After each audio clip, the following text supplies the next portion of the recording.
Students, now we'll go to the next unit. The topic is slope stability or stability of slopes. Now, first thing, let us understand what is meant by a slope. Any inclined surface which is unsupported. Now, any inclined surface which is not supported on one side is called a slope. Now, let us see the situations where we encounter such kind of slopes. Now, in the formation of roads, okay, you may sometimes, because of the change in topography, we need to have some embankments like this.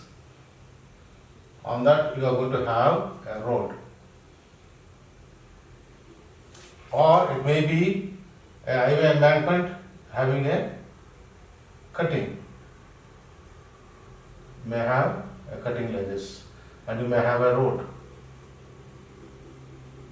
Of course, you will have all those appurtenances of the drainage, or you may have a railway line. It may be in cutting and or it may be in filling. You may have a railway line, something like this.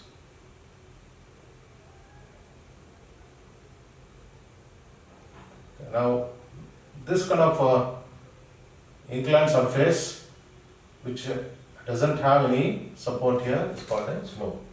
And also, you may have some features, significant features like a canal which is carrying water for irrigation purpose. Okay, you will have a slope here.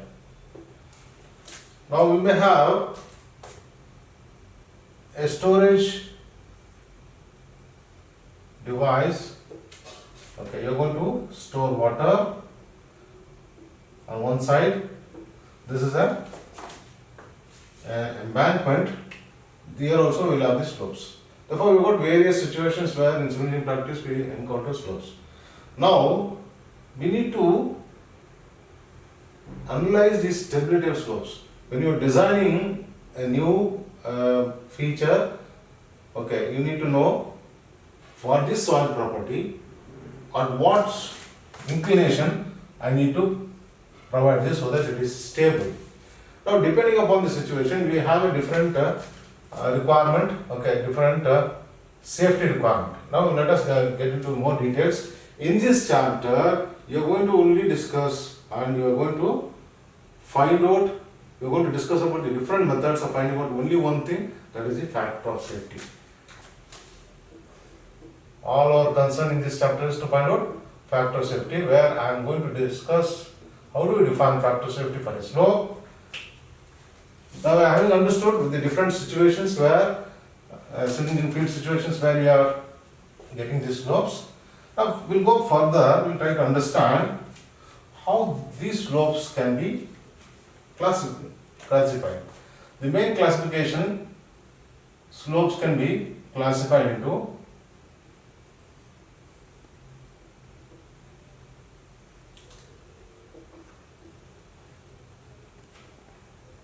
two ways. One method is to classify as a natural slope,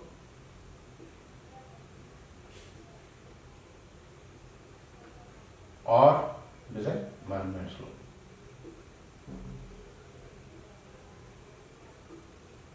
A natural slope we can find in hilly regions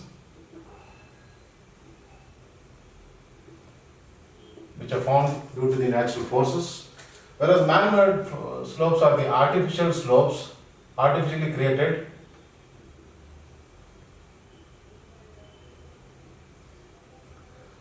Now, what are the examples? In the previous thing we saw what are the different examples. It may be a canal, or it may be a embankment,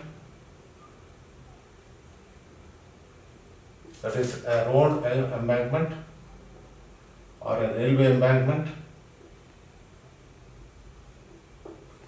or it may be in cutting, it may be in filling or in cutting, or it may be a storage, water storage device, that is a soil storage device is the earthen dam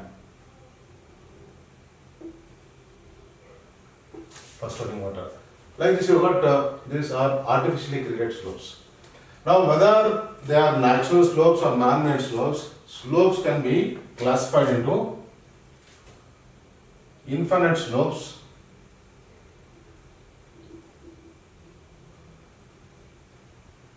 or finite slopes.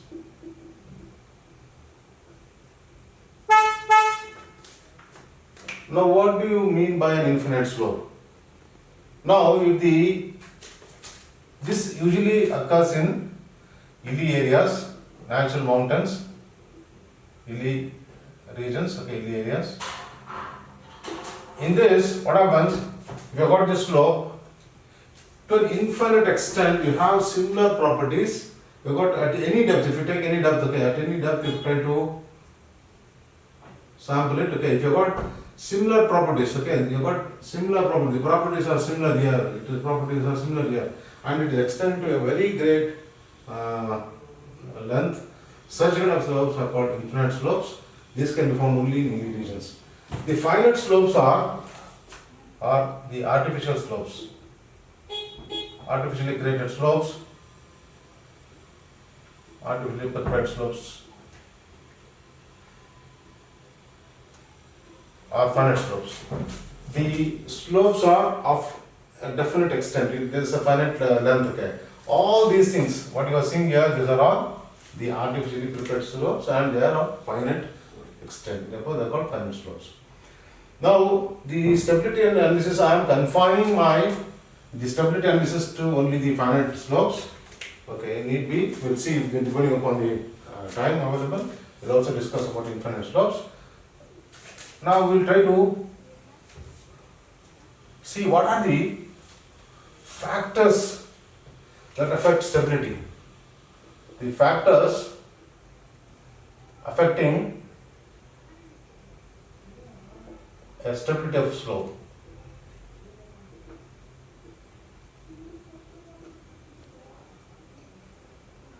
Or factors leading to the failure of slopes, or it may be factors leading to failure of slopes.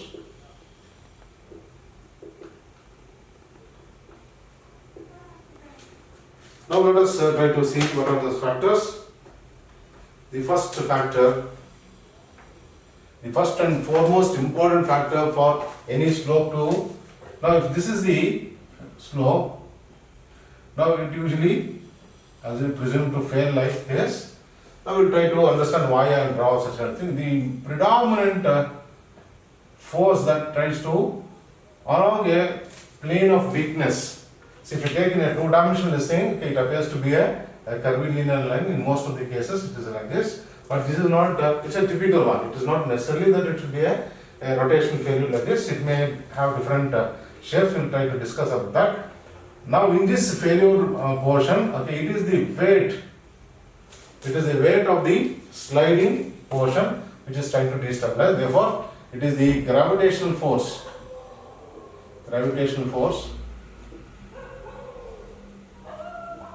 that is given by the weight of the wedge. Second one is, now we cannot cover earth, okay, you will have rain, okay, because of the rainfall, what happens, water infiltrates, water comes here because of the rain. Now, or you have water table, the water will be seeping through, it goes in all directions. This seepage of water leads to the destabilization of the slope and it reduces the stability. The third one is erosion. When it rains, however well you prepare, what happens, the rainfall which tries to, then this rain droplets, when it falls, okay, tries to run along the slope and it can erode some portion. Okay, now when it erodes, this portion, especially when it flows like this, the stability starts here, instability starts here, and because of erosion, what happens? You are going to have an increased height, or the inclination increases, and it may lead to sloughing of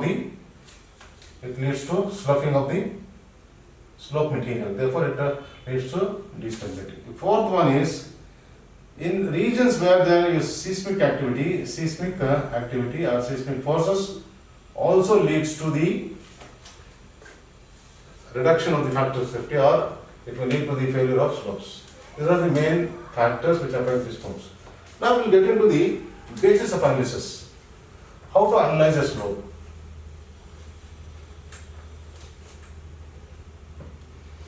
The basis of analysis of a slope.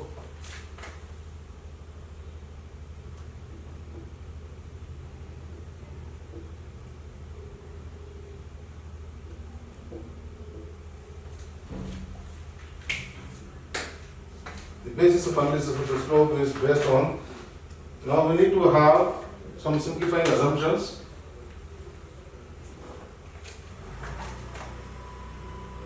Now we usually go based on the limit equilibrium methods of analysis.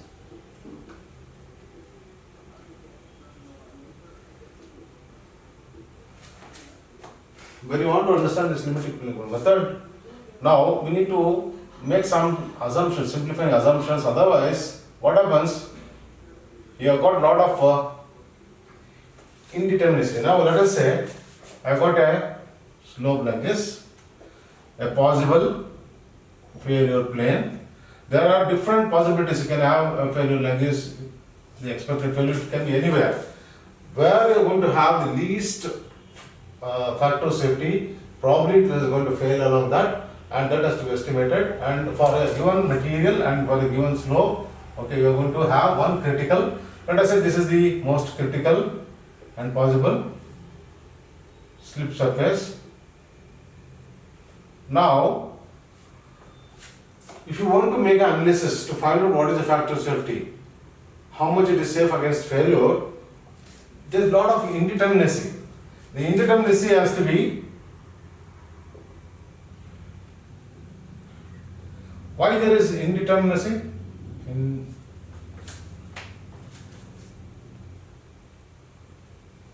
Indeterminacy. Okay. Because we are not knowing what is the relationship between stress and strain, because there is a force which is trying to destabilize. I don't know along this slip plane how much strain is going to take place and how much force has been mobilized. Therefore, the stress strain relationship is not understood. To have that understanding, I need to make some simplifying assumptions. The first assumption is that, see, this actually, please understand students, okay, actually in third dimension it is actually a surface, curved surface. It is trying to slip along a curved surface. But we try to take in two dimensions, x and y. We assume a two-dimensional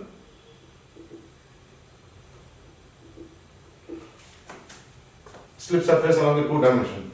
The second one is, the important thing is the Moore-Coulomb equation, Moore-Coulomb law for shear strength of soil equation is valid. The third one is that plastic equilibrium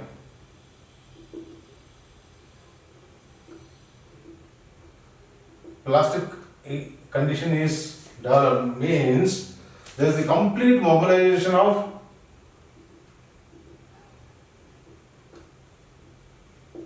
the shear strength along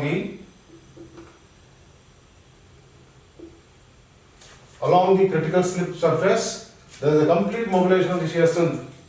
That means there is sufficient strain. If the complete sufficient strain has taken place, otherwise the complete resistance of the material. Okay, what is the resistance of the material? The shear strength of the material is composed of, the contribution is coming from cohesion and angle of internal friction. Now this cohesion and angle of internal friction to be mobilized, we should have sufficient strain. How you are going to evaluate the properties in the laboratory? You are going to strain it till failure, till you fail. Therefore, there should be sufficient strain taking place along the slip surface for this complete shear strength to be mobilized. Then you know what are the seepage condition. That means what is the water level and other details are to be understood. Now we may have additional Assumptions, depending upon what method you are going to use. Additional assumptions, depending upon the method of, but these four are very essential in most of the things. Okay, this is not a big thing, okay, but these taking a two-dimensional condition, it's a simplification, it's not actually two-dimensional, and Moore-Coulomb equation is valid because the shear strength to be valid, we need to use this Moore-Coulomb equation, which is developed specifically for shear strength of soils, and plastic equilibrium condition is assumed. That means the sufficient strain has taken place and there is complete mobilization of the strength, there is the resistance. Okay, and finally the seepage condition. Unless we know what is the water level and seepage forces, we cannot find out the. It is not for a dry condition that you are trying to do the analysis. It is for the completely wet condition in the rainy season, depending upon the area.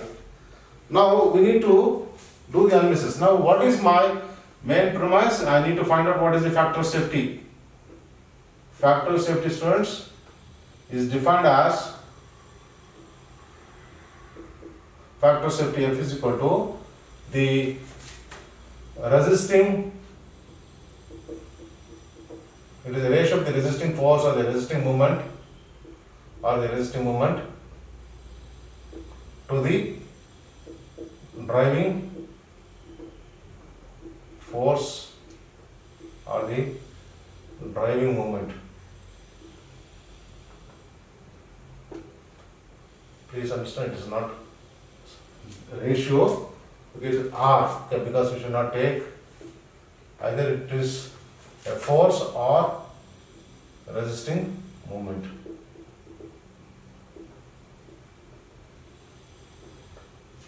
The factor of safety with respect to soil, Fs we can call it as, this is either F resisting force, F R to F D, or it is also M R to M D. Either it is the ratio of the movements of resisting movement to the. It can also be expressed, okay, now the factor of safety can be expressed in three ways. The first way of representing the factor of safety is with respect to this shear strength and shear stress.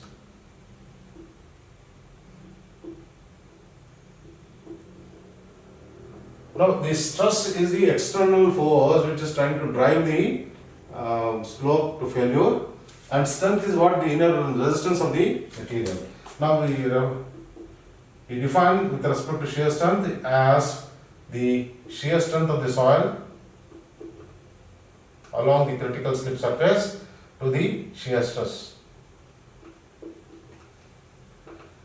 Students, since we know that the Moore-Coulomb equation, what is the Moore-Coulomb equation? Tau is equal to C plus sigma n tan phi for a C phase soil. This is the, where C is the cohesion intercept. It is not cohesion, it is the cohesion intercept, and sigma n is the normal stress and phi is the angle of interflexion. Now let us try to express this here. The stress is, the strength is the final, okay, it is what is the inherent resistance of the material. Stress is depending upon whatever stress, so much amount of the property of cohesion or the angle of interflexion is mobilized. Therefore, how much I am going to mobilize? I will give an analogy. Students, I have some money in the bank.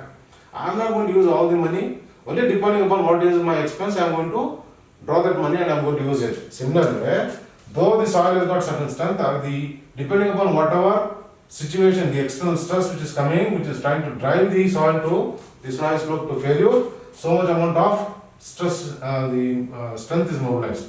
Therefore, I can represent this as C plus sigma n tan phi. I represented this as sigma effective stress and tan phi. This one as mobilized cohesion plus effective stress and tan phi m.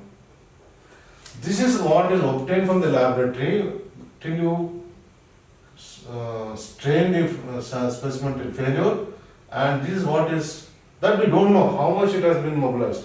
Okay, now it depends upon the condition, depending upon the slope, depending upon what is the load, depending upon the weight, depending upon the pore water pressures, we can find out what is mobilized. Therefore, I can find out my factor safety. we'll have to analyze that. All our exercise in this chapter is to find out this factor safety. Now let us go to the next method of expressing this. Now I can express only with respect to, see now I have got two parameters here.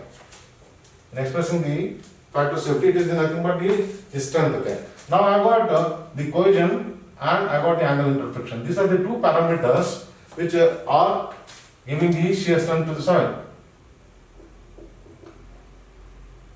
These are the two shear strength parameters. Now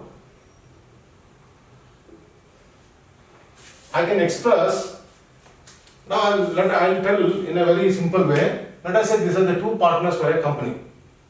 Their company is your shear strength.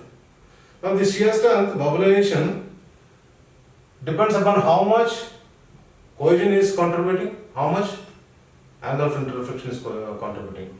Depending upon that, we can have, the second one is factor safety with respect to cohesion. Now I can find out the factor safety with respect to cohesion is equal to the cohesion was actual cohesion versus mobilized cohesion. Similarly, with respect to phi, I can write F phi is equal to, we will have tan phi divided by tan phi m. Okay, if you refer to the expression, F S is equal to sigma, this is C plus sigma dash tan phi divided by Cm plus sigma dash tan phi m. I am grouping these two terms, I am grouping these two terms. Okay, when I take this ratio, now how much cohesion is possible or how much cohesion that can be offered by the soil and how much has been mobilized, means how much money has been spent by partner A and how much still reserve is there, therefore I can get my factor safety, still how much it is saved with respect to cohesion.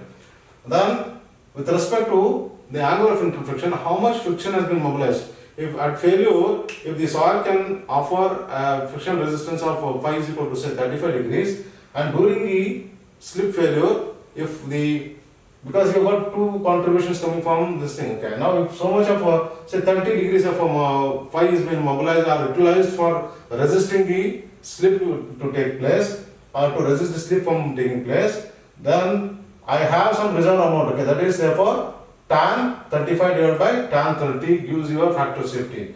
Now when the angle phi is less, then I can approximately represent phi divided by phi m as the factor safety with respect to angle of interfriction. These are two things we will try to see. This is very much used in our friction suffer method and also in the Taylor's stability method. We will try to discuss more at length, and again I will discuss about this factor safety with respect to cohesion, factor safety with respect to angle of interfriction. You will understand very clearly in step by step. Now we will go to the next aspect. Students, the next portion is on types of slope failure.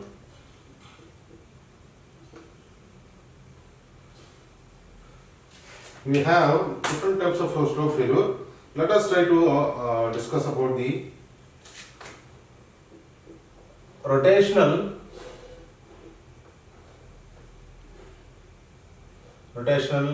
slip failure. Second one,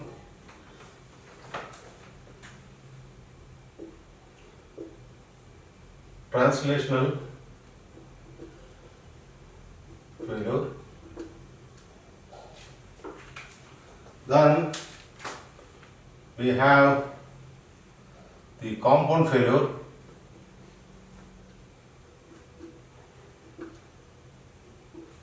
There is the reason why we have such kind of different failures. We'll try to discuss about those things in detail. Then we have got the wedge failure, and finally we have a combination of these things, miscellaneous type of failure.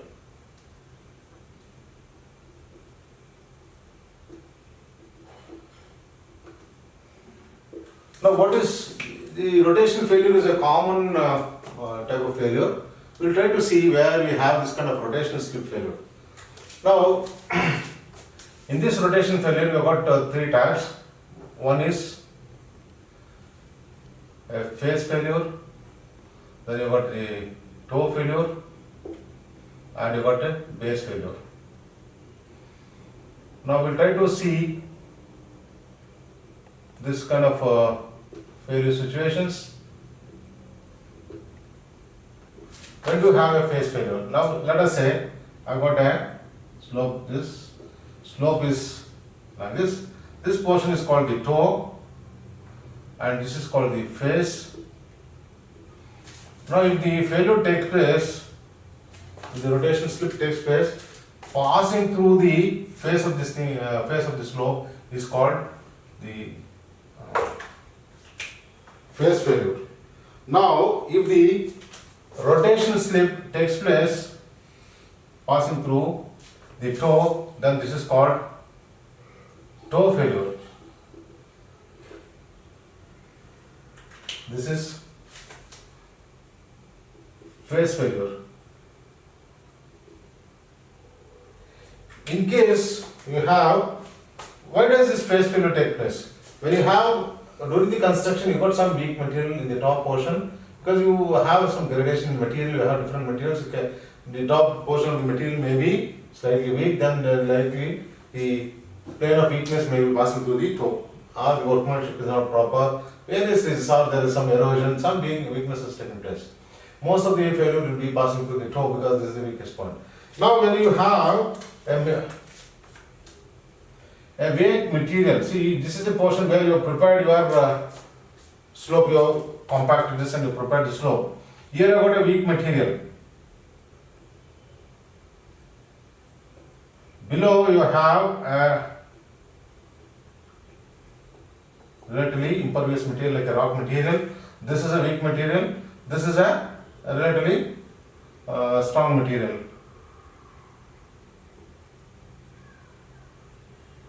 Good soil. Then what happens? You may have a failure taking place passing through. Okay, now you have this kind of failure which is going to take place passing through the base of the slope. This is called a base failure. Now when base failure can take place, when there is a weak material below the slope which you have constructed. And toe failure when it's a normal situation where you got a good construction material, good slope which is constructed, and you got a good homogeneous material. When the top portion is weak and you have got some weakness points in the top portion, or your top portion of the soil and the slope is a different material with which is having a weakness, then it is likely to pass through the toe, to the face.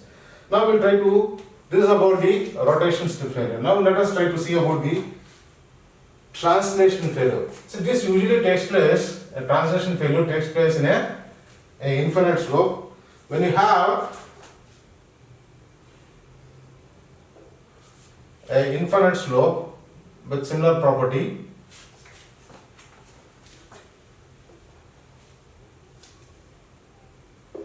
now what happens? You have a relatively hard material. It may be a rock stratum. The top portion has got weathered, and you have the failure plane almost passing parallel to the slope surface, and it may affect something like this. This is trying to slide. This is the failure surface. The failure surface is parallel to the slope. In infinite slopes, we can expect this translation failure. Okay, is it clear? You can now in finite slopes you will not expect such a, because we will have the top portion which is a weathering zone compared to the rock which is below. You have a uniform material property and it can slide along this length, and the failure surface is almost parallel to the slope surface. Now we'll go to the next type of compound failure surface. Now this can occur in soils which are having different material property, and it can have a part curved, partly it may be something like this, not a perfectly curved portion. You may have partly curved, partly linear. Okay, this is a very peculiar type of failure, which has got both linear failure surface and non-linear surface, which is not exactly curvilinear. Such kind of this thing is called a compound failure.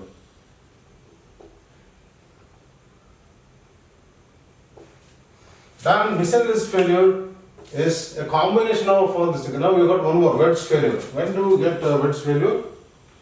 In a wedge failure, see in embankments, when you construct,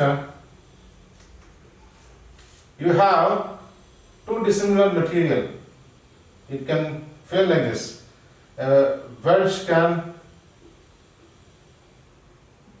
be created. You may have some zones of weakness. You have two dissimilar materials. Okay, then along the point of weakness, you may have some joints, fissures or something. Along that it can slide like this, a wedge may be created, it may happen, mostly it can happen in two dissimilar materials. This is a wedge failure, and in a miscellaneous style, okay, it is a combination for all this. If you don't know how it is going to happen, you can have various combination of rotational and linear and wedge type, everything combined together, we may have a mixed type of failure that is called a miscellaneous type. Now we will come to the methods of slope stability analysis.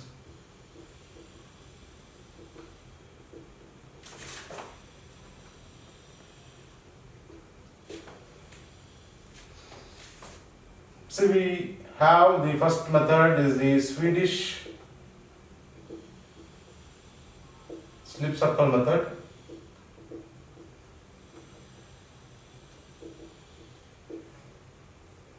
This is for a cohesive soil. This is also called 5 equal to 0 analysis. It's a very simple method. Then we got for a C5 soil, we got a Swedish method of slices.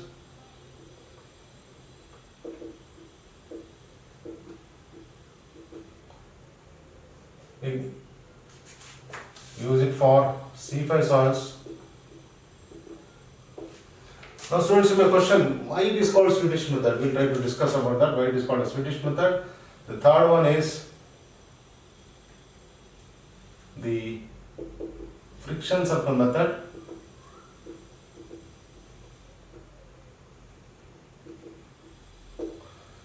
This is also meant for C5 soil. Then you got Taylor's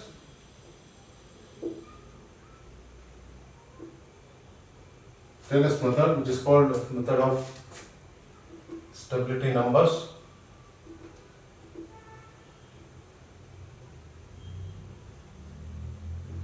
Stability number, and you got the stability chart given by Taylor, stability chart. Then you got the Bishop's method.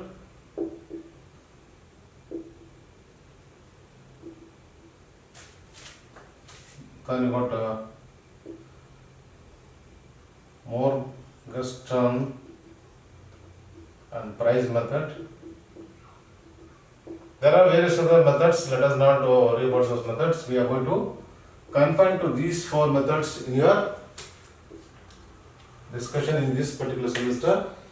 For additional reading, you can refer to good books by Brajam Das and other books. Okay, I got Venkatram Reddy, Venkatramaya, and then you got Punya. Okay, but Punya doesn't give these methods. Okay, you got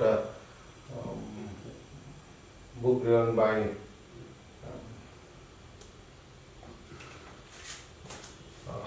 try to recollect it. There are other books. You got Joseph E. Bowles, and one more book is it's a very interesting book, very small book. Let I'll recollect and tell you. It's a very interesting book. You'll get these two methods. Now we'll try to Craig's book. Okay, Craig's book on Craig's soil mechanics.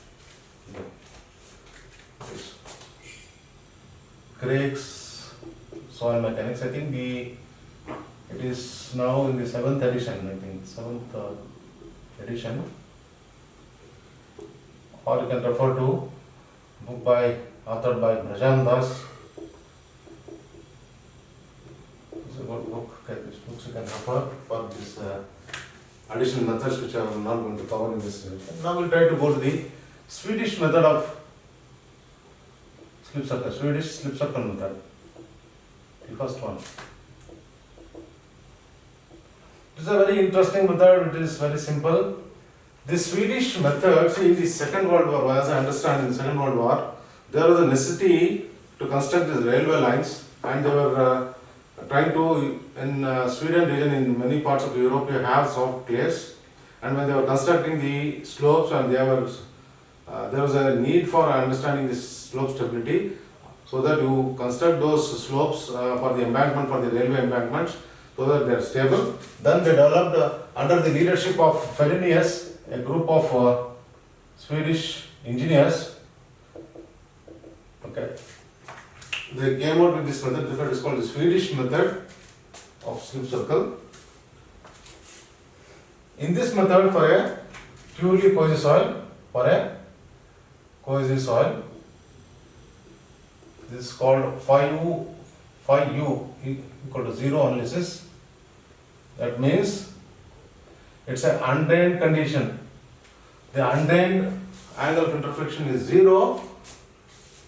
Now in this case, the basic assumption is that your slip circle is a part of a circle, slip plane. You have a rotation failure and it passes through the toe. This is the toe. We can take various trial slip circles passing through the toe, and I can have this center of rotation. Now this is R, and you have the resistance, you have the unit cohesion and the LR. This is the arc length. If I know the central angle, I can find out the arc length. Now there is a resisting force. Now what is the main driving force? It is the weight of the wedge which is trying to create. Now this is the center of rotation. Now what's happening? This is trying to rotate like this. About this point of rotation, this is trying to slide. It is trying to rotate. Therefore, there is a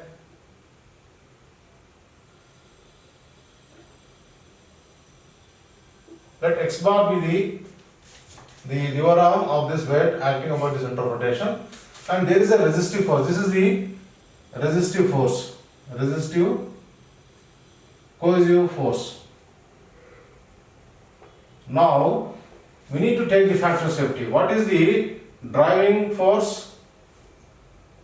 Driving force is W. I call this as the driving force. What is the resisting force? Students, the resisting force is Fr is the cohesive force into the arc length, where L arc is the arc length. Let me call this as A and B. Let me call this as D, the arc length AB. Now let R be the radius of, let R is equal to radius of slip arc, form O. Then let X bar be the lever arm of weight W acting at O. Now, what is the definition of factor safety? Factor safety is equal to the resisting moment to the driving moment. Now what is MR? The resisting moment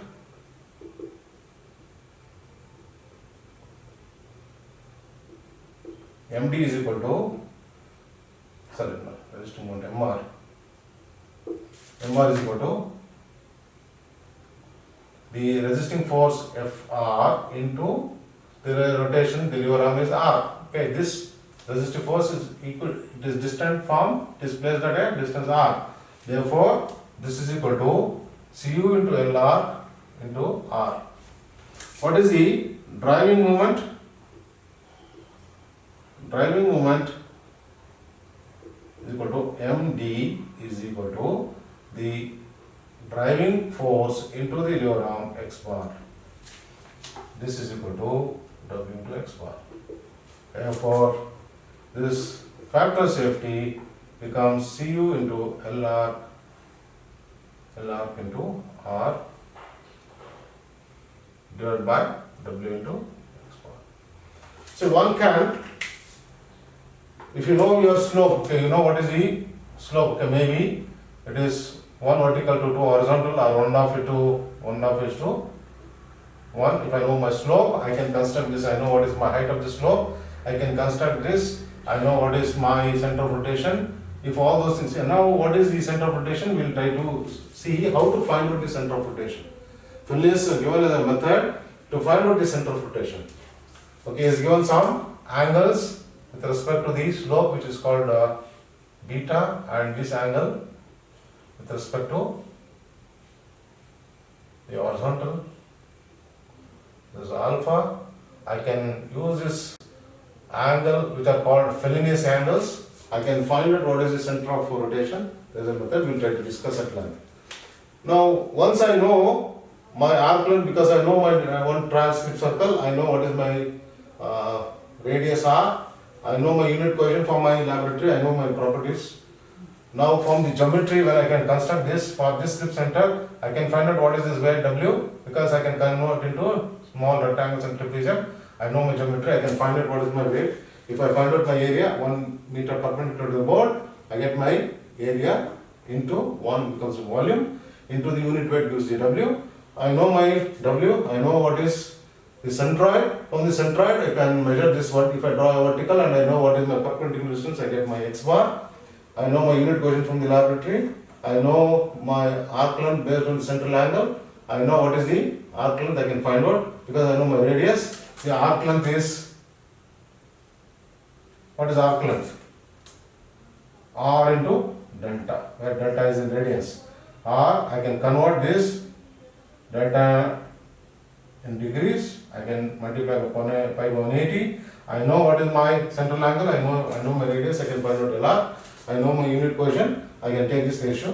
This is a very simple method for a purely coefficient soil. The assumption is that it passes through the toe. The slip circle passes through the slip. R passes through the toe, and it is a part of a circle. That is the assumption, and we can solve this problem very easily. Let us take a simple numerical example on this and try to understand how to get your factor of safety.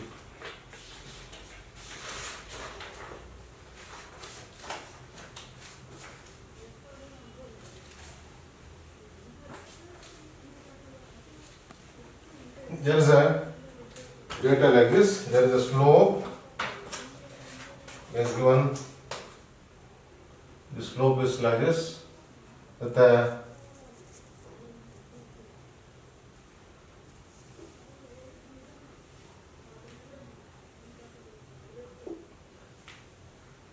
is assuming that the center of rotation is vertical. Those details will be given. X bar is equal to 5 meters is given. R is equal to 9 meters. This central angle delta is equal to 70 degrees. And is given the weight of the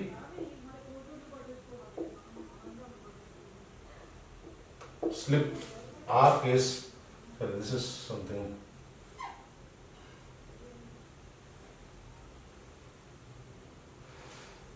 okay, 346 Newton. This is W. Okay. Then unit weight is given as 19 kilonewton per meter cube. This may be not needed. And is given phi equal to 0. And he has given the unit coefficient U is equal to 20 kilonewton per meter square. Now what is the factor safety? I know my W. I know what is X bar. X bar is given is 5 meters. Then only thing I need to find out is my L arc. L arc is equal to pi by 180 into the radius into the delta. Delta is given from the figure, it is 70 degrees. Now a question may come, sir, will this delta be given and this X bar will be given? In case nothing is being given, if the flow geometry is given, you need to calculate all these things. You need to find out the weight W, you need to find out where is the center acting, you need to find out which is the center of this thing. There is a method to find out the center of slip center O. Okay, now in this case, you can find out this quantity. Then once you find out this quantity, I can find out my factor of safety with respect to the shear strength, which is Cu into Lr into R divided by W into X bar. Because all these quantities are known, I don't have the complete solution, I have the final answer, I have worked out somewhere, it is there, it comes to 1.144. This is not a good factor safety. You need, for it to be safe, it should be more than 1.5 to be safe. Okay, anything more than 2 is very good, but at least 1.5 is good. Okay, it's very near to 1. That means the resisting force or the resisting moment is very near to the driving force. Means it's like to undergo. The safety is less. That is the meaning. Now we'll go to the next method of slices. Before going to the method of slices, there's one more problem. I think you can also work out this problem. This is a similar thing. I'll give the data, you can work out the problem. The data is given like this. The slope is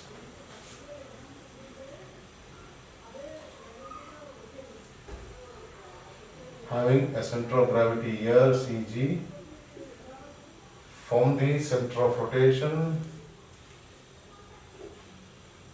this central angle delta is 96 degrees, and from the center of rotation, this center of gravity is 2 meters.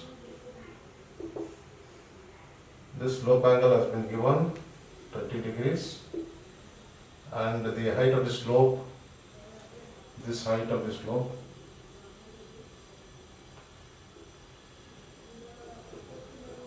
meters. He has given the area. If this is A, this is D, this is E, somewhere here I call it as B. The area has been given, the weight has not been given. The CG has been given. Area of EABD is equal to 33 meters square. Now you need to find out the. Okay, now I'll give the properties. Gamma is equal to 19 kilonewton per meter cube. The cohesion has been given 25 kilonewton per meter square. This you can take it as an exercise. Okay, now for this condition. Now this is a part of a canal. Here there are two conditions. When this canal, see now we have a canal and the water is running full. When water in canal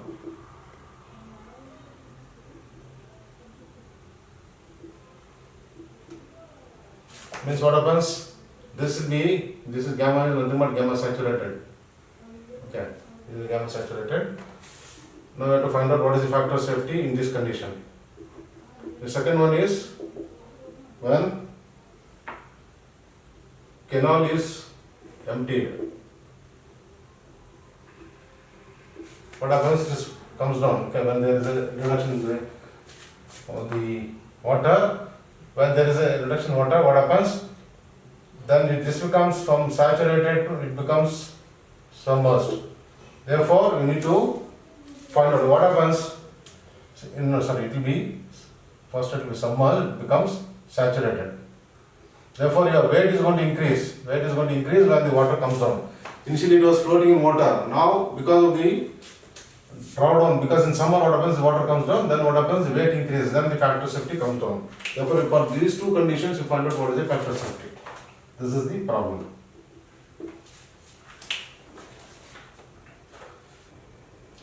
Students, till now we are discussing about the first method, that is the Swedish method of Swedish slipstreaker method for the coastal soils. I told you why this is called the Swedish method, because a group of Swedish engineers under the leadership of Fellenius in the Second World War, they tried to develop these methods, and the group effort, they have been named as the Swedish method.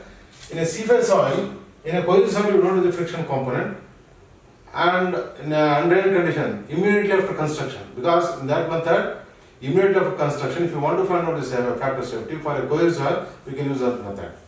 Now, when you got a seafed soil, we use this method called simply method of slices. It is also called the Swedish method of slices. In this method, we have got for a seafed soil,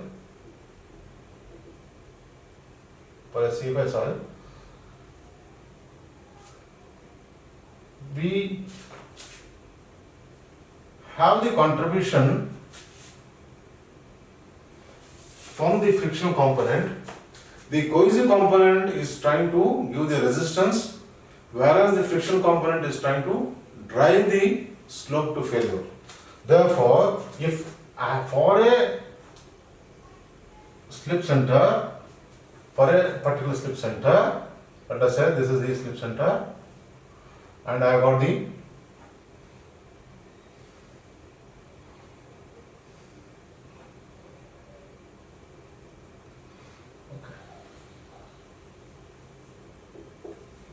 this is the slip center O, I got the radius R. What I do here is, I divide into a number of slices. I divide into a convenient number of slices. Usually 6 to 8 is very convenient. Don't make into too many number of slices. So I divide into 1, 2, 3, 4, 5. Okay, 6 to 8 slices is convenient. You have more number of slices, it is fine, you get a very good factor of safety, you have more refinement. Instead of getting 1.56, you may get 1.65. There is some slight refinement, but that is not so important. From the examination point of view, the examiner expects you to check whether you know the method, how you are going to use this methodology to find out the factor safety. Now the assumption here, we have got certain assumptions. The first assumption is that these slices act independently. The assumptions, three assumptions are there. Each slice acts independently.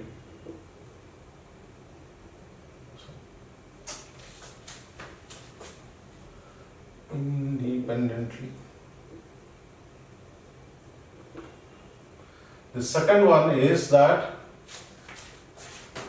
there is no friction. There is no friction. Now this is there is a friction force. Now the friction between, there is no friction between slices. The third one is that the weight, actually it should act, the weight of the individual slice should act at the middle of the, say at the centroid, but we assume that if this is the width B, we assume that it acts at the middle, it acts at B by 2. Whatever it may be, it's a trapezoid or a triangle or whatever it is, we assume that therefore we try to take the middle point of this width and we assume that the weight of this, say W4, this is W3, this is W2, this is W1. It is assumed to act at B by 2, means it is acting at the middle. With these three assumptions, we go ahead with the. Now, what is the presumption here? That I have got now this where W has got two components. One component, let us take one. Now I got a normal force which is acting through the centroid, through this weight, passing through the center of rotation. This will be the normal component. Let us say this is N3. Then there will be a tangential component. There will be a tangential component. This is the tangential component. Okay, now it is time to create a. This is the tangential component T3. This will be 90 degrees. This is 90 degrees. Okay, I'll draw a big diagram. Now each slice has got its individual weight. I can resolve the weight into its normal component and then tangential component. What's happening here? You see this tangential component. The tangential component is trying to drive away the force. In the previous case, this tangential component of the weight W was not there. The weight was only the only component it is trying to drive, and a part of the weight component is the normal component. It is trying to resist. There is a resisting component. Okay, now I can draw this in a better way. Now, if this angle is alpha, let me call this as alpha 3. Now I can draw this slice in a better way. I can show you. Let me use weight W passing through to that particular point, W3. Anything, let it be W in general. And there is a normal component which is passing through. And this is the normal component. And this is the tangential component. This is the tangential component T. And this angle is, let me call it as alpha. Now what is the normal component? The normal component is W cos alpha. This is 90 degrees. This is a right angle triangle. And your tangential component is W sin alpha. This W sin alpha is trying to destabilize. Now what I am going to do here is I am going to find out there is a cohesive force along this length. There is also a cohesive force Cu into Lr. Okay, now we will try to find out what is it. Now if you find out what is the cohesive force along this, for each slice there will be a cohesive force. Let us try to find out that cohesive force. Now we need to find out what is the resisting force of each slice. Let me erase this portion. The resisting force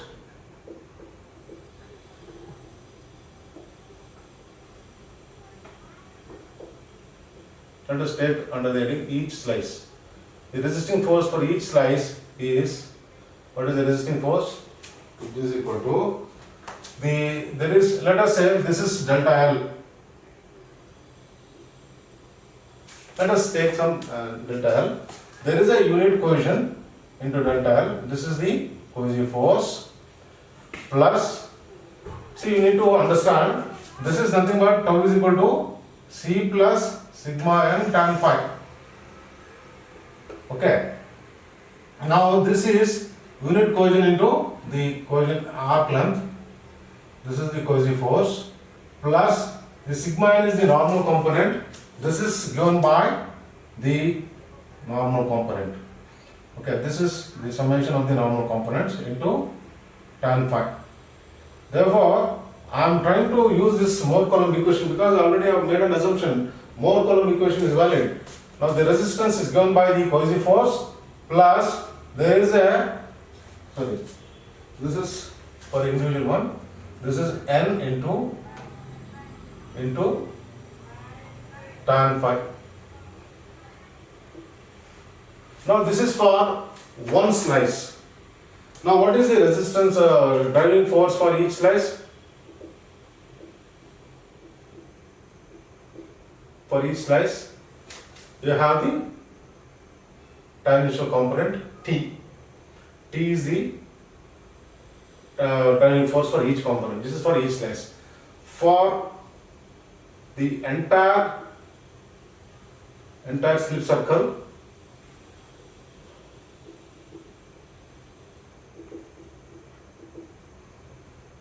now I am not taking a resistance for only one circle. I am taking for one slip, one slice. I need to sum up for all these slices. What is the resisting force? What is the driving force? Okay. Now let us try to find out what is the resisting force for the entire. Let me call this as Fr is equal to. I need to sum up this because if I sum up all the lengths, I get the complete resisting force along the slip path. Therefore, I take the summation of Cu is outside into sigma delta L plus, this is the for the first term, plus tan phi into sigma n. If I sum up all the normal forces, I get my second term. Therefore, this is the resisting force for the entire slip arc. Then let us go to the driving force. Driving force is equal to, since this is T, okay, this is nothing but T1 plus T2 plus T3 Tn, which is equal to sigma T. Therefore, this is the, let me call this as Fd. Now I need to find out the factor of safety. Now for finding out the factor of safety is equal to the resisting moment to the driving moment. Now what is the resisting moment? Therefore, resisting moment Mr, let me make use of some space so that I can write it here. The resisting moment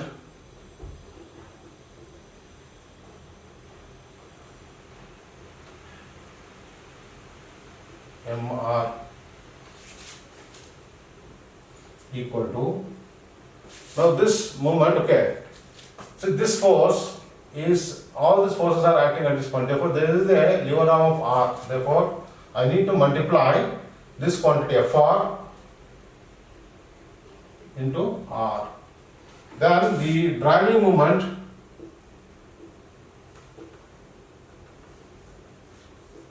Md is equal to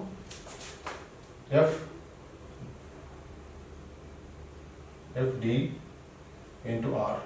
The driving moment is, all these tangential forces are acting along the, therefore this tangential force will be at again equidistant from the center of rotation. All my moments are to be taken at the center of rotation.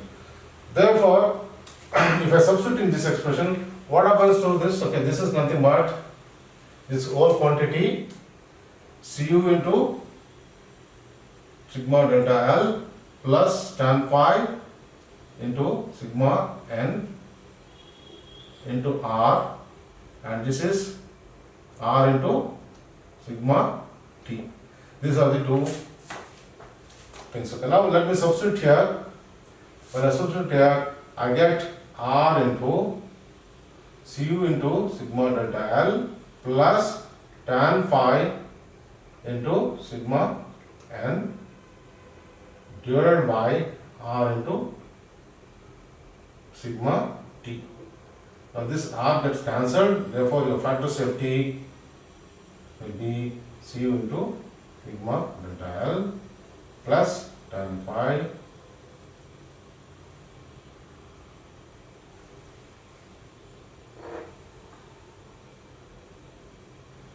into sigma n, this is not required now,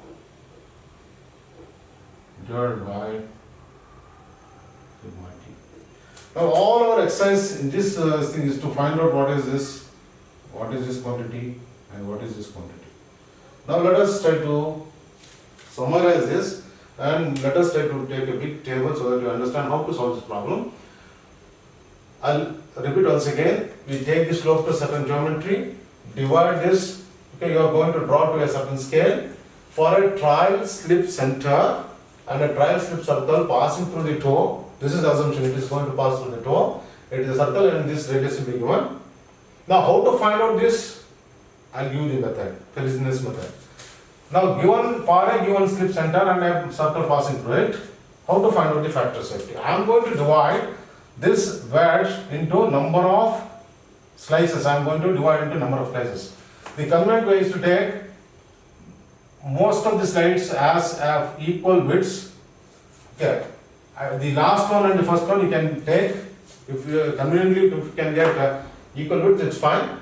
This may be odd one and this may be odd one. Please understand this. And another important thing you need to understand, I'll tell you what is the important thing. Once you divide into most of these slices into equal widths and the first and the last one may be of a slightly odd one, then your calculations becomes very easy.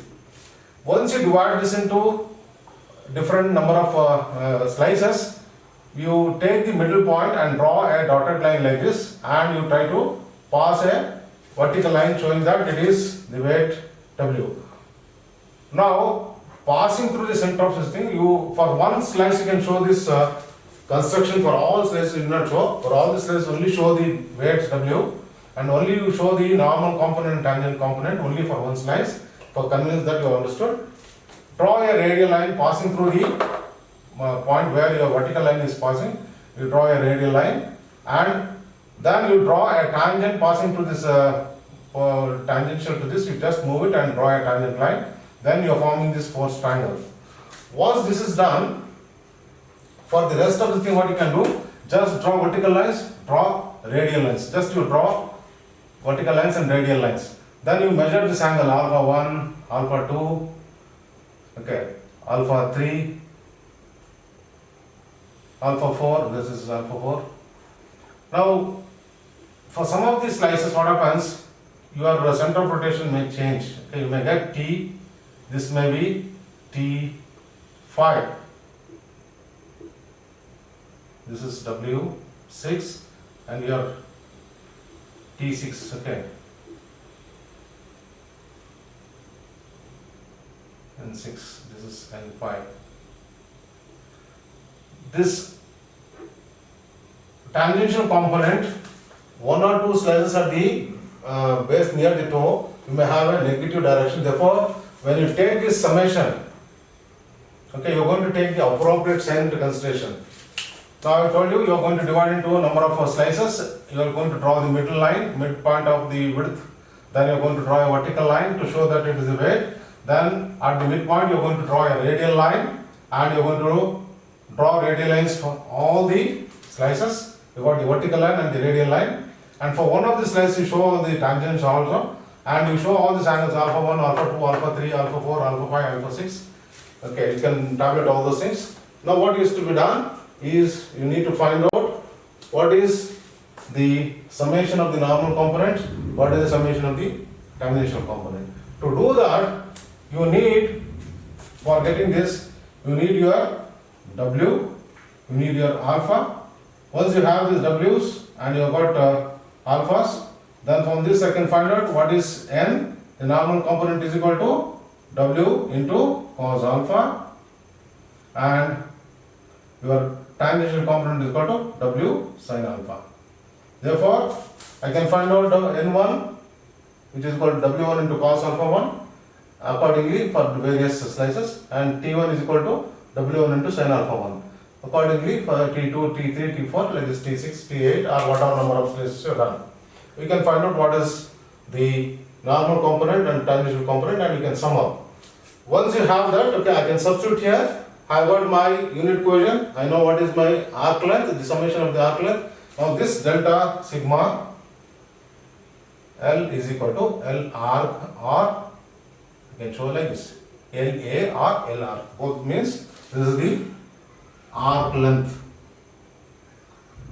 of the slip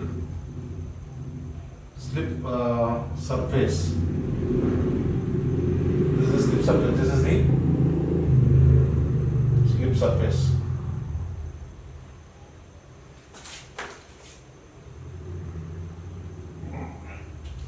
One can find out, because if you know what is the complete angle delta, I know what is my radius, I know the central angle, I can find out this. This is equal to L arc, or L A is equal to pi by 180 into delta degrees into R. Okay, I can find out this L arc, and I can substitute here, I get my factor safety. There is one more thing that you need to understand. Whenever there is a seepage force, whenever there is water and water seepage force, what happens? Seepage force is going to create problem, it is going to seep through, and U is going to also be there. Whenever U is there, what you are going to do? In this N, normal component is trying to create a resistance, whereas a seepage force is going to be in the opposite direction, it is going to seep through and is going to give a component so that it destabilizes. Therefore, in only change is that you try to take N minus of U, the summation. Okay, this is going to be the only difference, that whenever you got the U is the pour out pressure, you are going to take the summation, because the pour out pressure is acting in the opposite direction as the normal component. Normal component is trying to stabilize, the pour out pressure is trying to destabilize, and the tangential component is also trying to destabilize. Therefore, we are going to take these two as in the opposite direction, that is T and U in the opposite direction, and N is the component which is trying to stabilize. This is the only thing. Now once you have got the slices, you got the midpoints, you have got the weights drawn, you have got the radial lines drawn, and you have measured the angles alpha 1, alpha 2, alpha 3. You are going to tabulate all these things, because you need to calculate the weight of individual slice. To get the individual slice, I need to know what is the area of the individual slice. 1 meter perpendicular to the board, you get your volume into the unit weight. Therefore, to make that weight calculations easy, I am going to take the areas as equal. Therefore, all these widths are what? The width is B, all these things are B, except this may be slightly more, it may be B1, and this may be B2, or something of that sort. Or you can call this as B1 and this is B2. Sometimes you may get such a coincidence that all the bits from the first triangle to the last one, first slide to the last slide, the bit being same. Okay, there will be no problem since there are some situations. Therefore, make as convenient as possible, such that you have unit widths. Okay, you may have 2 centimeter. That would be very convenient. This may be 1.5 centimeter, or it may be 2.1 or 2, something odd. All these things as equal, and this and last one has odd values, so that your calculation becomes easy. Now, I tabulate all these things in a tabular form, so that becomes a procedure and easy method for getting your weight calculations.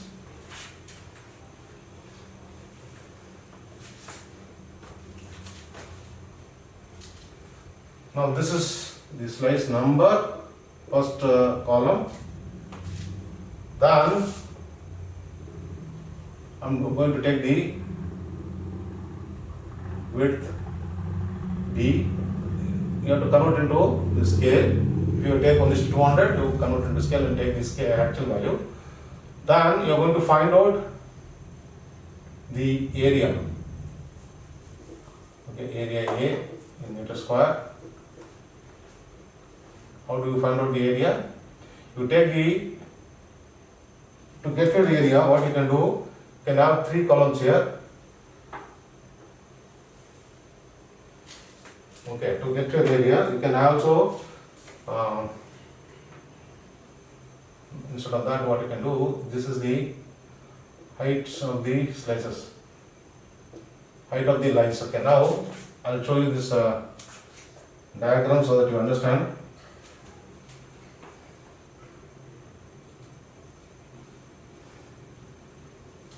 So let us say this particular slice, okay. You call this as H1, this as H2. For the slice number, okay, let it be the second slice, this is the first slice. For the first slice, okay, H1 becomes 0, this becomes H2. H1, H2, H2. See, because if you are going from this direction, the numbering, you may question me, sir, you can, I'll number from this side. Doesn't matter, if you number from here, accordingly your numbers will be entered in the tabular column. Now I can take this as H1 and H2. For the first triangle, H1 is 0, you can call it as H1 and H2. Okay, for the first slice, second slice, what is the width? It becomes B1, then this becomes B. Third slice, it's B. Like this, you will have some value. Okay, you write all these things, then you get your area. Area is equal to sum of the parallel sides, H1 plus H2 divided by 2 is your area. Then you get your volume, area into 1. Then you get your weight, area into 1 into gamma. Then you get your alpha values. Then you get your n. Then you get n is equal to W cos alpha. Then T is equal to W sin alpha. This is W cos alpha. Now we are going to tabulate all these things. There is this portion. This is a very convenient way of doing this. And once you make the summation, sigma n is equal to how much? Sigma T is equal to how much? Now in case in some problems you have the pore pressure, we will have one more column at the end, we will have U, then you also find out what is sigma U. When you have all these things, you just substitute in the formula. Okay, your factor safety is equal to your Cu into sigma delta L plus sigma n into tan phi by this is sigma T. Okay, sigma T you are going to get it from here. Sigma n you are going to substitute here. This is known. This is equal to sigma delta L is equal to LA, which is equal to LR. Okay, this is going to solve. Whenever you have pore pressure, this becomes sigma n minus U. Okay, you got sigma n, you got sigma U. You can write sigma n minus U is equal to sigma n minus U is equal to sigma n minus sigma U. Okay, that's all. This is how you are going to tabulate and you are going to work out. Now we will go to the next aspect. We will take up a numerical example. We will try to solve the problem. Students, I think all of you have understood the method of slices. Okay, now we will go to a problem, a numerical example. Afterwards, I will tell you, see, it's for a given slip center. Now to determine that critical slip center, Fernandez has given a method. We will try to look into that method in detail. Now first in this problem is given an embankment. It is 6 meters high and slope is 1 vertical is to 2 horizontal. Then the material property phi is equal to 30 degrees. The Cu value is equal to 5 kilonewton per meter square. It's a C5 soil.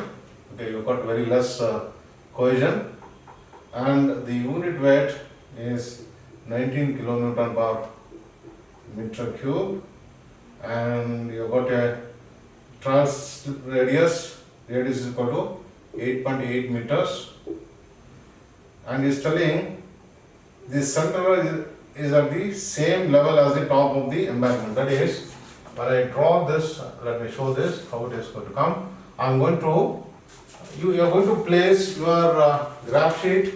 Better take a graph sheet. Okay, you place it in a landscape way and try to go. If this is the domain, so let us say this is your graph sheet.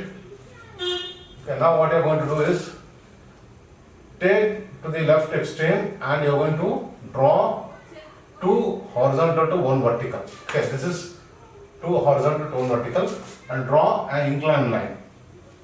Understood? Once you draw this, it is given a height of 6 meters. You take a suitable scale. Well, let us say this is 2 meters, 4 meters and 6 meters. Okay. I draw a thin line. Okay, this is my horizontal. Okay. Now, he is studying the radius from here. This is a toe. Okay. Let me call this as conventionally as A. Now, from here, I am going to draw. For convenience, because of the space, what I do is I try to reduce this. Because I need to use my domain. Let us say it comes up to this portion. He is telling your radius, it means the center is somewhere in the extension of this line. Okay, therefore somewhere it is here. Now from here, you cut an arc equal to this radius equal to 8.8 to scale. Let us say you have taken 1:200. 1:200, this is 1:100. Okay, take a scale of 1:100. Therefore, this is 6 centimeter. From here, 8.8 centimeter, you cut an arc. Okay, when you cut an arc, you get this point. This distance is R is equal to 8.8 meters. From here, this as center and OA as radius, you try to draw an arc. Now, you got your strip center, you got your circle. Name it. A, B, this you can call as D. Now I divide this into some equal number of, let me take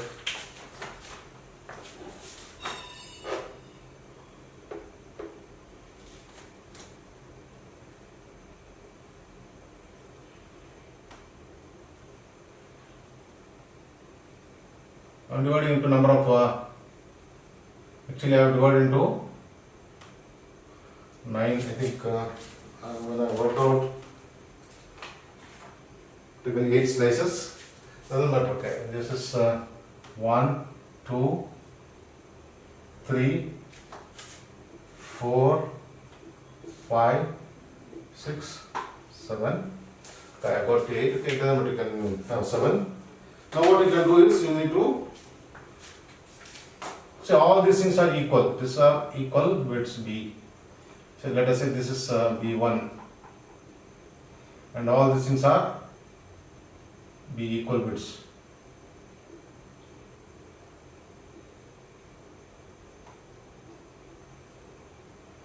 And this may be B2. Okay.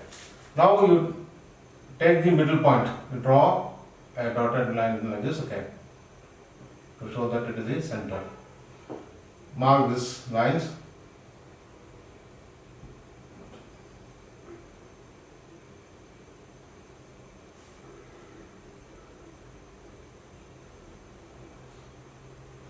Now from this center lines, okay, you try to draw vertical lines to show that this is W1, okay, this is W2,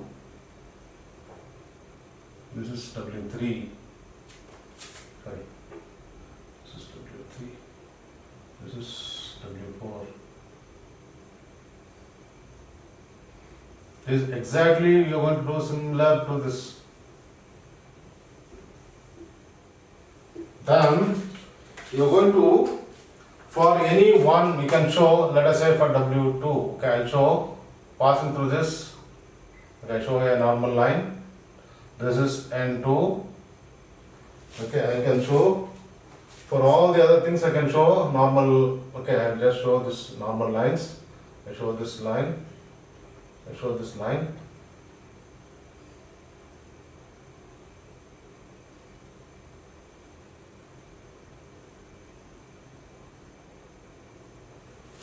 So now I am going to measure these angles. I'm going to measure these angles. Let me note down this as alpha 1, alpha 2, alpha 3, this is alpha 4. See now I have, this is alpha 5, alpha 6. See my construction is not proper. I will get like this, okay, don't worry. You may get at alpha 6 and alpha 7 as negative. Here, because of my construction and non-proportionality, I am getting something like this. Don't worry, because this is not the center. Actually, it should be somewhere here. It be something somewhere here, or something approximately here, so that it is. Then you may not get. Doesn't matter. Okay, we have got this alpha 1, alpha 2. Then only in one thing you show the tangential line as T2 to show this, and you can write here to the side. You need to show this. Okay, you should write the normal component. Normal component n is equal to W cos alpha, because this is the adjacent side to the angle alpha. Then tangential component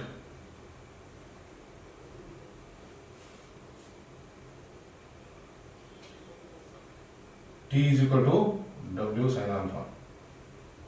Because you should show all these things. You should have, the examiner cannot presume that you know. You should show that you know all these things. Therefore, you need to write all this in your answer booklet. Then you, after doing all this construction, you need to prepare a tabular column. Now I will draw this tabular column as I showed you already. Prepare a tabular column.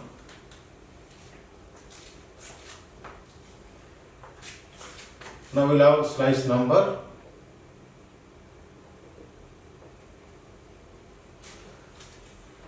Now width B in meters.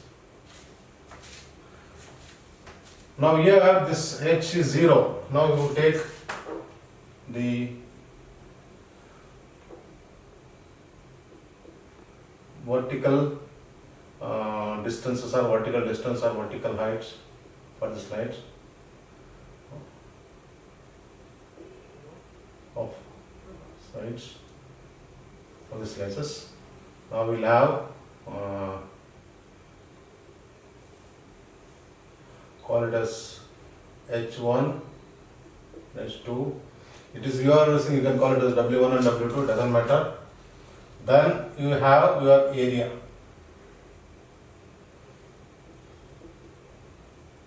Area in meter square. Area, this will be a trapezium. Sum of the parallel sides divided by 2 will give you the area. Therefore, you get your area here. Slice number 1, the width will be B1. Slice number 2, this is B, 3B, 4th B, 5th one also B, 6th is also B, 7th one is B2. Like this, I am just giving you an idea. Here this H1 will be 0, H2 will be some value, say some value you get. We get this value, we get this value. Okay, all these values are going to come. And finally, you get this value and this will be 0. Because this triangle, the H2 becomes 0 because this is a so the last one is a triangle. All these things are trapeziums. Once you have this area, you get your weight. Weight in kilonewton. Okay, you can call this as W is equal to area into 1 into the unit weight. Therefore, you are going to get the weights. You can write one small column here, so that when you write, you will be knowing that you are writing W1, W2, W3, W4, W5, W6, W7. Then alpha. What is the value of alpha in degrees? Then you get your normal component W cos alpha. Then the tangential component W sin alpha. In this case, it is not given the forward pressure. Therefore, you work out this problem. Now here all these weights and heights are to be converted to scale. So you should not write in centimeters. See, if this is 2 centimeter, this 1 centimeter is representing 1 meter. Therefore, this 100 is nothing but what is this? 1:100 means here 1 unit is representing 100 centimeters in the field. Therefore, here 1 centimeter is equal to 1 meter. Therefore, what I have to do? I need to convert to scale. This is, if it is representing 2 meters, 2 centimeters, then it is 2 meters. B1 is equal to, B is equal to 2 meters. And this may be less than 2 or it may be greater than 2. It depends upon the geometry. You have to accordingly take that value. Then once you have this W's calculated, your alphas measured here, okay, you have to extend this line, use a protractor and find out what is the angle, angles, okay. You need to have some construction lines. These vertical lines, thin lines should be there. Once you have this, you find out the summation, sigma n is equal to so much. Everything will be in kilonewton. Units are very important, students. Then you get your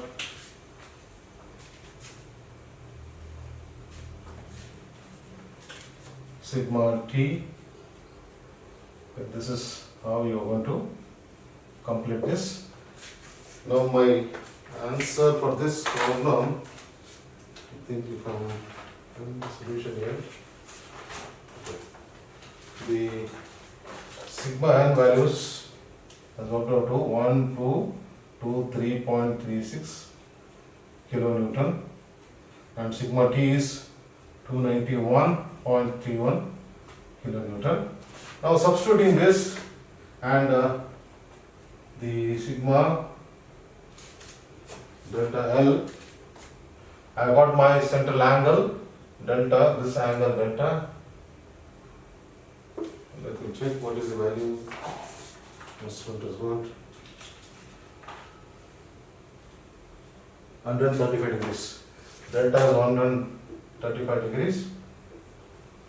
Then I can find out what is my LR, LA, which is equal to LR pi by 180 into 135 degrees into R is 1.8.8. This is R.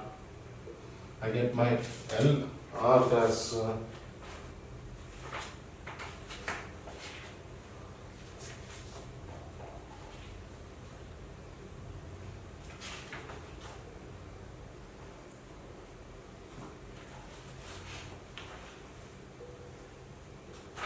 20.73. This is 20.73 meters. Now the sigma n value is known, sigma t is known. Now factor safety is equal to, the numerator is the resistance, okay, that is Cu into Lr plus sigma n into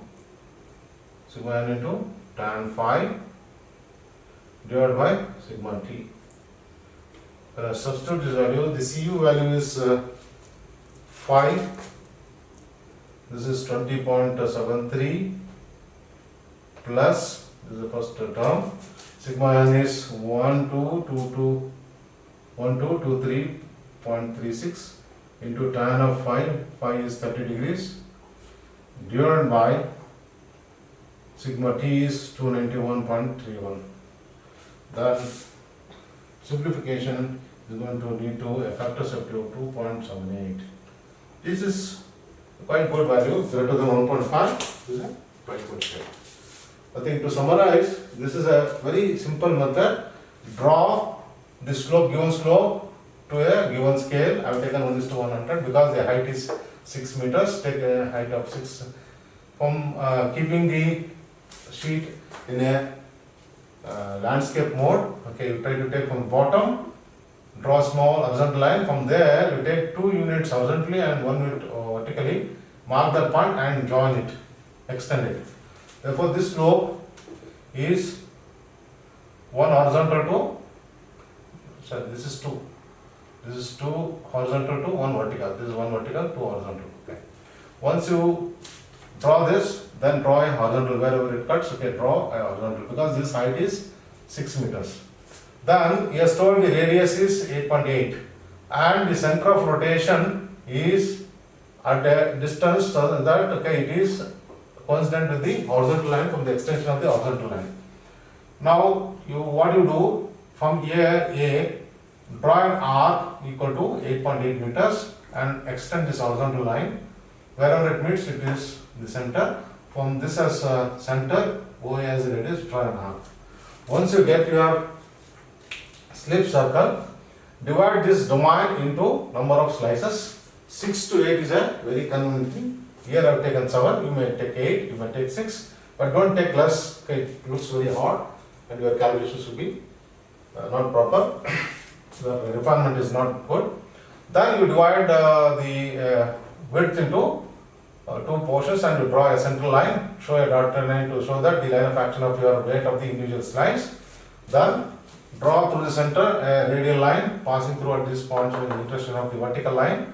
Okay, draw the radial lines and measure this angle alpha 1, alpha 2, alpha 3, alpha 4, alpha 5, alpha 6, like this number of slices. Then what you have to do, take a table.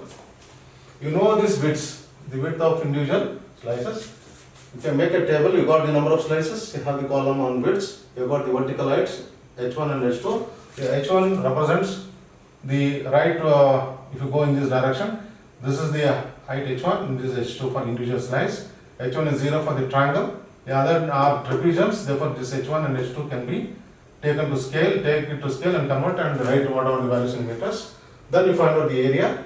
Area is equal to h1 plus h2 divided by 2, because into b, perpendicular distance. The average side, okay, of the two parallel sides into the width b. Then I'll get my area. Then to get my weight of the individual slice, w is nothing but area 1 meter perpendicular to the board. I'm going to multiply with unit weight.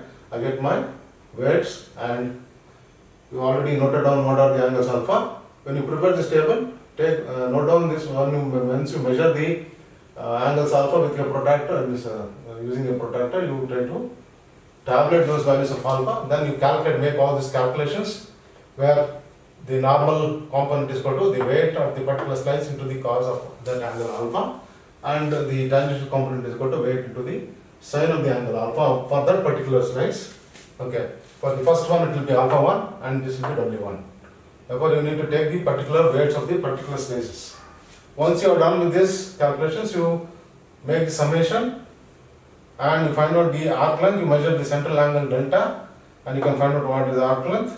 Cu has been given, phi is given, sigma n and sigma t is obtained from the tabulation, and LA from your calculation. Substitute, you get your. In case you have the pore water pressure, we have an additional column. That will be a different problem, nothing to worry. At least understand this particular procedure. The rest is a simple thing, just one term, n minus q will come, otherwise it's not a simple procedure which is similar to this. If you got any doubts, you please write mail to me. Okay, I got my email ID, you can contact me or you can call me. I think we'll discuss and I'll give you some more problems you can work out. You take some standard problems from standard textbooks and try to solve them. Even though they've been solved, you try to take up that and you need to solve it. Unless you do it graphically, you will not get the experience. Then in the next portion, we are going to discuss about the Fellinius method of locating this critical slip center. I will try to complete that portion also. The procedure is very simple. We try to, students who have been working out on the stability of slopes, the seen that for a given slip center and a slip arc can be drawn, and we can find out the factor safety for that given geometry and for that given slip circle. Now the question is, how to get that critical slip center? What is meant by critical slip center? The center, the slip arc passing through the toe, which gives the minimum factor safety, is called, now it's called the critical slip center. Now let us say I got a slope like this. I can draw innumerable number of circles. And I can take various centers and I can pass through the toe and I can get my factor safety. Then what is the? Then it's a very cumbersome process. Therefore, Fellinius gave a method to find out the heading is like this. Fellinius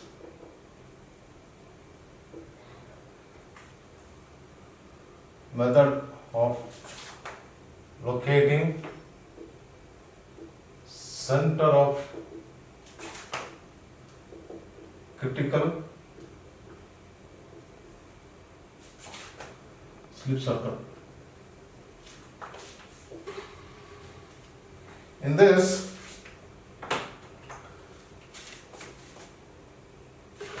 probably earlier I wrote alpha and beta, because alpha and beta were interchanged. Okay, no.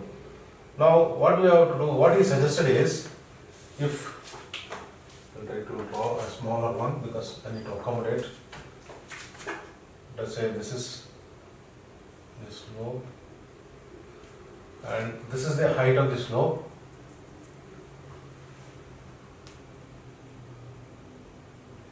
This is the height of the slope. Let us say this is A. Now let us call this as B. Now to locate the center of critical slip center, what he told is, you try to go H units vertically down, and then you go horizontally from here 4.5 times of H. Let us say this is, say the notation given is Q. So this is 4.5 times of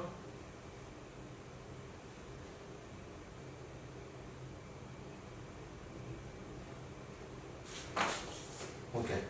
This is approximately 1, 2, 3, 4, 4.5. Okay, this is approximately, roughly it is matching with my geometry. Now he has given direction angles. Felonious direction angles,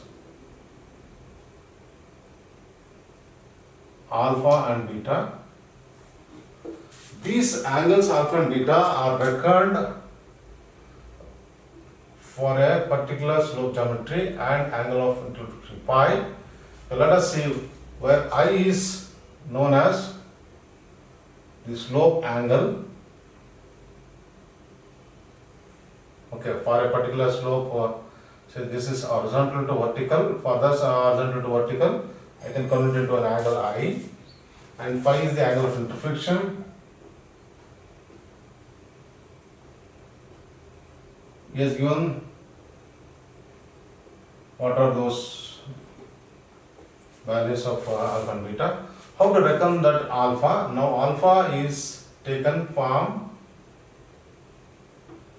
the slope inclination, and I am going to draw, and with respect to the horizontal, I measure an angle equal to beta for this particular slope angle and angle phi. Let me call this as beta. I get a point P. Now for this particular angle of central friction, for this particular geometry, I got these angles alpha and beta, which is given, and when I draw this to scale and I vertically measure H, which is H is the height of the slope, and from here I move horizontally 4.5 units to the right. I call this coordinate as Q. I got a point Q. I got another point P. Now I join these two points. P and Q. Okay, this now this line, sorry, slightly waiting.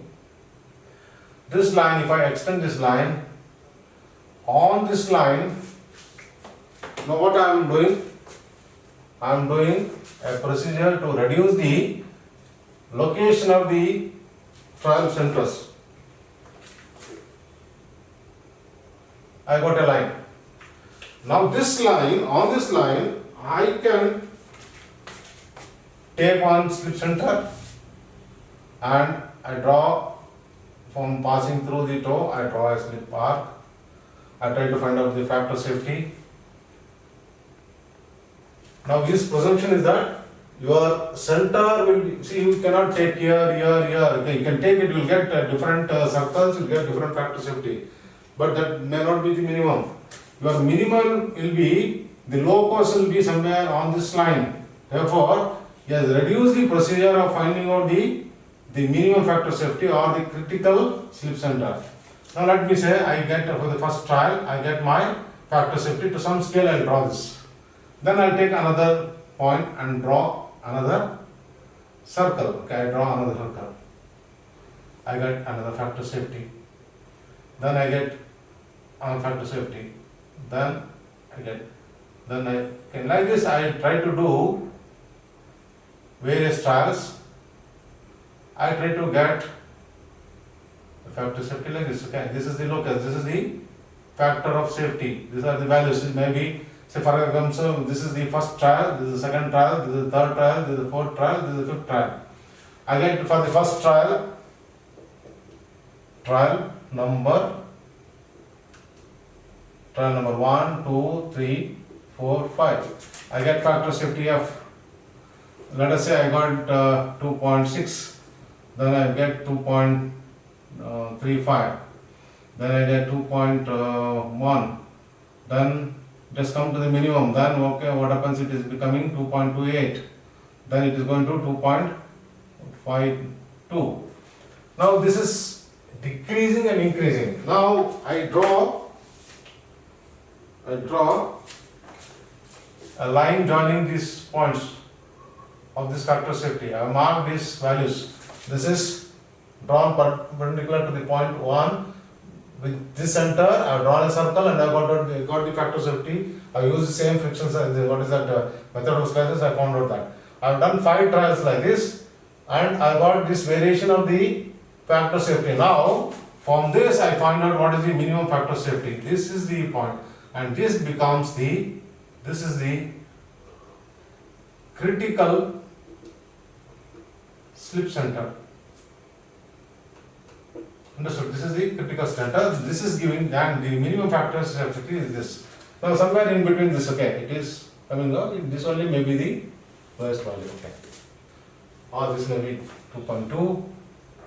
Okay, once I draw this, I may get, okay, somewhere in between these two values, I am getting the lowest value as factor safety, and that is, and the circle passing through this center, that is the likelihood that the failure may take place in that slip circle. That is the meaning, and I got the value. This can be used for quantification.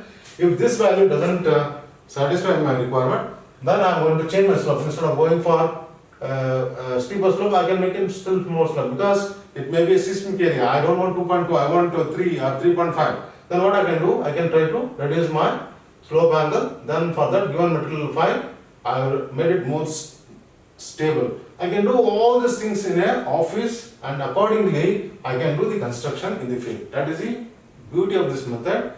Using this, I can find out my likelihood or the critical slip center and the critical slip circle.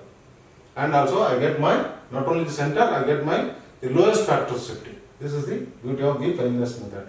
For the examination, they may give you write a short note on the Fellenius method of critical slip center. Okay. Or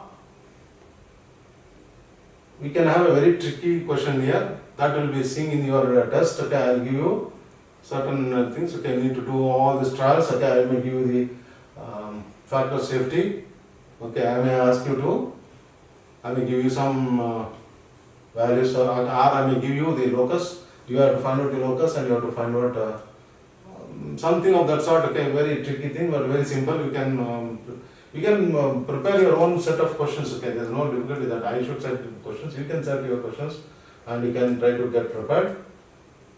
Because you got online test and online exam, I think not online examination, offline examination, but online test. Okay, you need to get prepared for the to do it individually. Therefore, this is the method, and we will try to see how we can use this method in your problem solving in your test. Next is the method of the friction circle method, and you got the tailor stability number that will be covered in the next following lecture.